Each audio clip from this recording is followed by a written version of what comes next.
Hey y'all, my name is Mogi Beth. I am a full-time reseller on the Poshmark app. Thanks for coming in and hanging out with me.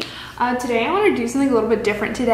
I love online shopping. It's like my addiction. I just fill up shopping carts and then I peace out and don't buy anything. But I am constantly researching brands and constantly researching trends because that is my job. And so I thought I would do a list of 10 BOLO brands, and what BOLO means is be on the lookout for resellers, but also brands that I just really want to incorporate into my personal closet and just personally love and I'm obsessed with. So without further ado, let's talk about 10 brands I am loving in September 2019. Okay, so the first brand is a French brand. If I pronounce the name wrong, don't come at me. But I'm pretty sure it's right because I took 4 years of French in high school and maybe that should amount to something, but the brand is Sézane and it's spelled S-E-Z-A-N-E. It is such a gorgeous direct-to-consumer brand out of France. And what direct-to-consumer means is basically they just sell directly to the consumer instead of going through a retailer or a distributor. So they make the majority of their sales online through their website. And they definitely provoke a lot of kind of the vintage Parisian vibe. Think like you're strolling through a flea market in Paris on cobblestone streets with, you know, fresh flowers being sold and antiques being sold, and it's just so charming and romantic and inspiring, and that's really kind of what their clothes are all about. And I absolutely love that aesthetic. I die for that aesthetic. So I constantly stalk them online and absolutely love all of their pieces, and they definitely have a super high resale value. So if you don't know that brand already, definitely check them out and maybe stalk them like I do. Influencers on Instagram love that brand. But the next brand is also a name in a different language, but this is Dutch and it means to do, and the brand is Dôen. It was actually started by two sisters in California, and their brand aesthetic is really like evokes a lot of prairie or Victorian vibes. They have a lot of high collars, they have a lot of ruffles, a lot of fine floral deep patterns, a lot of you know, long flowy dresses, but definitely still have modern lines and just like such gorgeous materials and fabrics. And the brand ethos is really centered around womanhood and motherhood and like what it means to be a woman and the different ways it means to be a woman. And I really love everything that they put out on social media and on their website. Definitely follow them on Instagram if you don't already. But this brand is so, oh man, it's just so comforting and yet so gorgeous and pretty. Definitely also has a high resale value, as of all of these do, but this one especially is like very quick to sell. So brand number 3 is a brand you probably already know. It's called Faithfull the Brand, and Faithfull is spelled with 2 L's. It is a brand that when you see a Faithfull piece, you know it, because a lot of their pieces have really feminine, flattering silhouettes, and a lot of their pieces are made from rayon crepe. And rayon is actually a sustainable fabric made from wood pulp, which I didn't know. And it is very lightweight, and that kind of goes along with their whole aesthetic because they have a lot of vintage inspired floral patterns. They're doing more animal print now, but a lot of their pieces are just really I don't know, like you'd want to take on vacation because they're just really lightweight but very flouncy and feminine and beautiful and very flattering, and a lot of cool like square necklines. But they're actually, everything is designed and produced in Bali, Indonesia, and they're started by a husband and wife team. So didn't know that. That's super cool, makes the brand even more desirable in my opinion. But high resale value, cute clothes, definitely check them out, and I want to get more Faithfull clothes in my personal wardrobe. The next brand is kind of the denim brand that I put on this list, and it is the brand Redone. Such a cool business model. What they do is they take old Levi jeans and then they redo them, hence the name Redone, and they kind of retailer them to be more modern, and then they sell each one of those jeans individually on their website for $320. So they're not like mass producing these jeans. They have started selling them at Shopbop and some other retailers, so some of them they do have like more kind of, I guess, streamlined or kind of lines, but for the most part it's just like you have like each pair is unique, which I think is so cool and so interesting. And they've also partnered with Hanes, and they do other vintage kind of inspired pieces like dresses and suits and stuff, and they just kind of redo them, retailer them to be modern, and I love that. It's really just a sustainable way to bring a new life to existing pieces in the world. And they make most of their clothes, I think, or all of their clothes in downtown LA, which is even cooler. So definitely, if you don't know Redone, check them out, and as a reseller, definitely know them as well. Okay, so the next brand, y'all know, it is the brand du jour. Everyone loves it, everyone's talking about it, Reformation. The sustainability brand of today, because they care so much about where their fabrics come from and like how much of an environmental impact each one of their fabrics that they use makes. They have like a whole thing on their website about what fabrics they use and why, and one of the fabrics they use most often is tinsel, which is actually made from eucalyptus, which uses way less water, land, and pesticides than cotton, which was so cool. I didn't know that. They also, 15% of their products are also made from dead stock fabrics, which are fabrics that would have otherwise been used or sent to the landfill, which is really cool. So another thing about Reformation that I didn't know is that they actually operate on a fast fashion timeline. So they also have a 42-day from design to market turnaround, similar to Forever 21 or H&M, which is bonkers because they're able to do it in a sustainable way.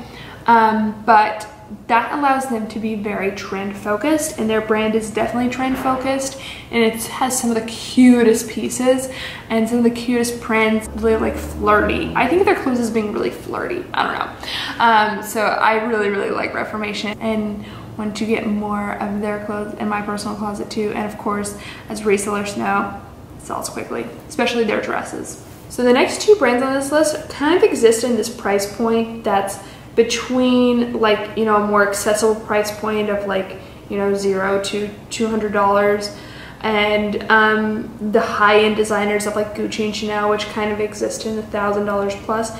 This brand kind of exists, these brands exist in like the $400 to $1,000 category, which is actually a fairly new kind of market category.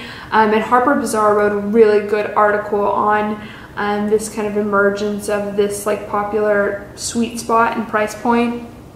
And I'll link that down below, but this is Ulla Johnson, and I am obsessed with Ulla Johnson. Absolutely obsessed. So many of their pieces are so intricate and so detail oriented. A lot of them are handmade in Peru and India, and you can totally tell. And Ulla Johnson herself, she's from New York, she's the designer, and she wears all of the pieces that they make, and she in interviews has said that's a really important factor in what they design. And you can totally tell because even though their pieces are so intricate and so dramatic even, they're very wearable, and I think I just love that about her. And they're also very evocative of like nature. I don't know if that makes sense, but I am obsessed with Ulla Johnson. Definitely know her, definitely find her, let me know, send me a DM because I really love Ulla Johnson. Okay, so the next one is Veronica Beard. Veronica Beard is actually started by two sisters-in-law with the same name, which is like just so cool. But they started 10 years ago with a blazer that had a dickie underneath, and what a dickie is just basically, I don't know if they like created the term, but it's a piece of fabric that kind of just stops here and makes it look like the blazer is layered when it's not. And they still make those to this day, but they are definitely known for their sportswear. They have a lot of really tailored pieces that all their blazers look like $1 million. But they also do things like, you know, they'll make a suit that's hyper tailored and like kind of masculine looking, but make it like hot pink. And so it's like just a collision of feminine and masculine. And I really love Veronica Beard. I want a blazer by Veronica Beard so badly. They exist in that same price point as Ulla Johnson. In fact, in 2014, they lowered their prices by 30% in order to exist in there. And that was actually pretty innovative at the time. So, yeah, Veronica Beard. I also love their logo. Like, really love their logo. Okay, next one is a brand that I'm actually wearing. This is a Daydreamer tee, and Daydreamer is my favorite graphic tee brand. Their tees retail from $60 to $100, so definitely a pretty penny, but they're the softest t-shirts I've ever felt, and their graphics are just so high quality and so cute, more so than I think any other graphic tee company. They were started by Laura Glover, who's originally from Chicago and then moved to LA, and the ethos of the brand is like very punk rock and rebellion and risk taker and fearlessness, but then they also have a lot of like feminist elements and a lot of like hope and love and stuff like that. And so I just really love this brand, and I own a few t-shirts by them and will probably buy more in the future just because I wear graphic tees all the time, and so even though it's, you know, an expensive graphic tee, it's worth it to me. Like, I definitely get the wear out of it. Okay, number 9 is Ace and Jig, and Ace and Jig, I mentioned yesterday, is a brand that is one of the few brands on this list that actually includes plus size, which is sad, but if you go on their website, they also have the most gorgeous plus size models, and that's really kind of like aligned with the ethos of their brand, because they really started by like stripping away all the unnecessary and using like a woven fabric with natural yarn dyes, and decided to make pieces that are seasonless from those woven fabrics. And it's just so cool because all of their pieces are very natural looking and very like straight and classic lines, yet they do some really cool colors, some really cool prints, and just really high quality, will last you like literally a lifetime, these clothes. It just really evokes like an eccentric, kind of younger, hipper Eileen Fisher. Just really cool company that was started by 2 women, and they're based in Brooklyn and Portland, which I didn't know, and now I'm like hoping I find them more often because of that. The last brand you probably know is Everlane, and it was started by Michael Praisman, and it is a direct-to-consumer brand as well, and it really kind of started as a direct-to-consumer brand before that was a thing. And they are totally 100% committed to radical transparency and ethical business practices, like to a point that goes above and beyond any other company or brand that I know. They tell you on the website how much it costs for them to make each piece. They have a whole page dedicated to their different manufacturers and like who they are and what their practices are. But their design aesthetic is very aligned with this whole sustainability and ethical practices perspective, because what they want to do is make pieces that are completely timeless and that you can wear your whole life long, and therefore more sustainable. So they really don't pay attention to trends that much, but what they do really well, and they use really high quality fabrics, and their pieces last a really long time. I personally just really love their leather goods, like their shoes and their purses, but I think all of their clothes are also just really good basics that you want to have in your wardrobe, I think, and their price points are really low, surprisingly, and that's kind of part of their whole business practice as well, is to make their clothes as accessible as possible, which I think is super cool. But yeah, definitely check out Everlane if you haven't already, but if you, I'm sure you have. And their pieces on Poshmark, you know, the price point is kind of all over the place since their own retail price is pretty low, but they sell really quickly. So I definitely recommend picking them up if you can get them for a good price. But anyway, thank you so much for joining me here on my little office desk. I am going to do more of these videos, I think, in the future. I think I have a 10 shoe brand that I am going to do because I absolutely love shoes.